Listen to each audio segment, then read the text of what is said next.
another episode of the NPC Nintendo News Minute. I'm your host, N64 Josh. In this episode, we're going to be talking about our Nintendo News Roundup and just all the things happening in the world of Nintendo, as well as take a little deeper dive into a couple of topics like Switch 2 leaks seem to be everywhere at the moment, and I would be willing to bet that we've actually seen what the system looks like. So before we jump into it, make sure to hit that like button, hit that subscribe button, and ring that bell. First up, Nintendo Switch Online, NES, and Genesis apps get updated to fancy new NPL servers. So this comes to us via Oatmeal Dome on Blue Sky, and it says Nintendo Switch Online, the app has been updated to version 7.00. This update converts it from NEX old servers to NPLN, which is the new servers, like the recent Sega Genesis update. Expect the rest of the apps to be converted eventually.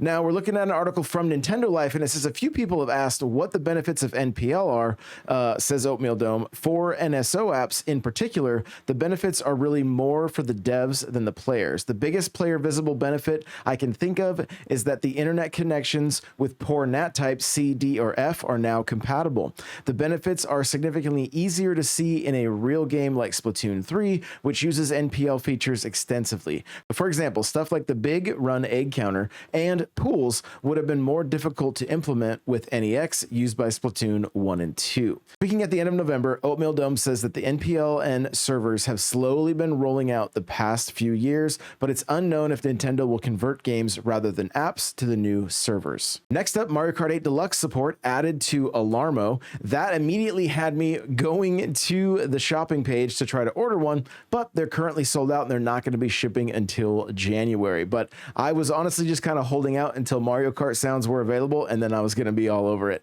So they are now live. You can update your Alarmo if you've already got one. We're looking at Nintendo Life here, and it says Friends of Jimbo 3 is out now for free, and it adds 8 new cosmetic flares that you can apply to your cards. And the last, Shovel Knight, has managed to dig his way into the game. It was only a matter of time. He is the king of indie crossovers. Alongside Yacht Club Games Superstar, you'll get card designs inspired by Divinity Original Sin 2, Enter the Gungeon, Potion Craft, Don't Starve, Warframe, 1,000 Times Resist, and Cult of the Lamb.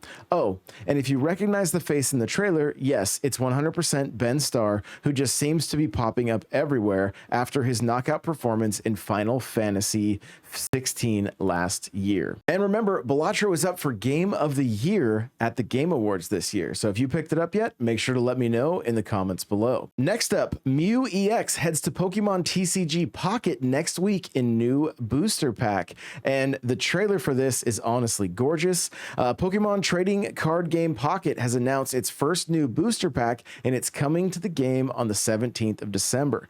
The new expansion is called Mythic Island, and it stars Mew EX alongside with Celebi EX, Trainer Card Blue, Aerodactyl EX, Marshadow, Morlul, and a handful of other newcomers. New cosmetic items and new solo battles will also be landing next week. Alongside this new booster pack, the Pokemon Company has also revealed that TCG Pocket has been downloaded 60 million times since its launch in October of 2024. I gotta say, I'm still opening packs somewhat regularly, and I haven't got my God pack yet, though. Have you? Let me know in the comments below. And are you looking forward to this update to Pokemon? This next piece of news honestly warmed my heart. Nintendo expands Nintendo Switch Online, NES, and Game Boy Color library with 2 more classics. And there was a special message from the creator of Tetris. So make sure if you haven't seen this yet, either go to Nintendo's Twitter or go to their YouTube page and watch it. It's honestly really, really kind of touching. And these games had such a huge place in my childhood and even into adulthood. I have Tetris DX in my collection now. It was a game that I bought multiple times and still will pick up and play to this day. It's kind of a timeless classic, honestly. So one of the things he says in the video is, I'd like to thank all the fans from around the world. You guys are part of the Tetris legacy for the past 40 years and into the future. And one quick side note, if you do have Apple TV, with it being the 40th anniversary of Tetris, I would say go and check out the movie. It is obviously had Hollywood, they did their thing with it to make it more entertaining, but they did do just that. It is quite entertaining. And I do think there is some realistic peaks into the way gaming was back then. And it also deals with like Nintendo dealing with Russia and the licensing for this game, it's honestly kind of insane. Again, I don't know how much of it is accurate, but it is overall a pretty fun ride, and it includes Tetris, so worth checking out on Apple TV. Now it's time to dive into our main topic, which is all about the Switch 2 leaks, and there are so many of them today. It's honestly kind of unbelievable. We've seen things from SwitchUp, like a company that makes cases, sending them a 3D printed version of Switch 2. We've seen other companies that are showing their like silicone cases that are going over Joy-Cons and over the entire system. I would say at this time, we have probably seen what the Switch 2 looks like. There is an extra button under the home button. I'm not quite sure what that does. The form factor looks very similar to the original Switch, and it's not too shocking, honestly. I'm kind of over all of these leaks. I really wonder what Nintendo's going to do going forward, like with their next system launch, because it's honestly out of hand. There are so many leaks right now. The majority of the internet is like, just announced this thing already.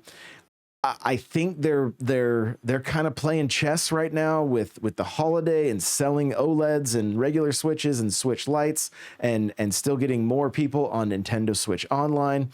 And I do believe that they are getting ramped up for a major launch that is going to keep scalpers at bay, because I really think they've ramped the production from everything that I've seen, and Switch 2 should be readily available when it does finally launch. I will say, from somebody that was like really looking forward to just the surprise, you can't help but see this stuff if you're online, unfortunately. It does get me excited, though. I'm really looking forward to this next system.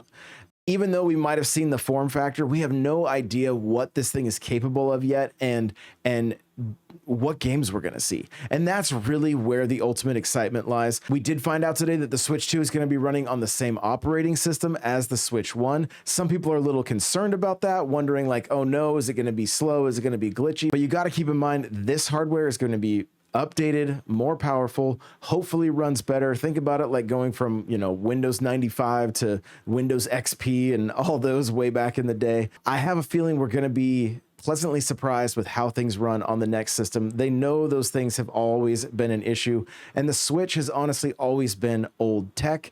Not that this one is going to be like brand new tech, because they, if you want to sell it at a profit, you can't be bleeding edge. It's got to be a little bit older, but that doesn't mean it's still not going to have the horsepower that it needs to really run the way we want it to. And if it does have DLSS, which I believe it will, games have the potential to look absolutely gorgeous, to play just amazing. And I'm looking forward to what we are going to see, as we all are. Everybody just wants something from Nintendo. And so we're eating these crumbs of leaks from accessory manufacturers, and we're all ready for the official launch. So if you want to see what the Switch 2 is potentially going to look like, it does not take much of a Google search to find these videos, these photos, because we have all of these different accessory manufacturers showing us what almost looks like the identical thing. I'm pretty sure we have seen what Switch 2 looks like. Is that going to force Nintendo's hand? No. Are we going to see something at the Game Awards? I hope so, but I don't know. Let me know all of your thoughts on the news and the Switch 2 rumors and leaks in the comments below, whether you're watching on YouTube or listening on Spotify, and we'll see you in the next one.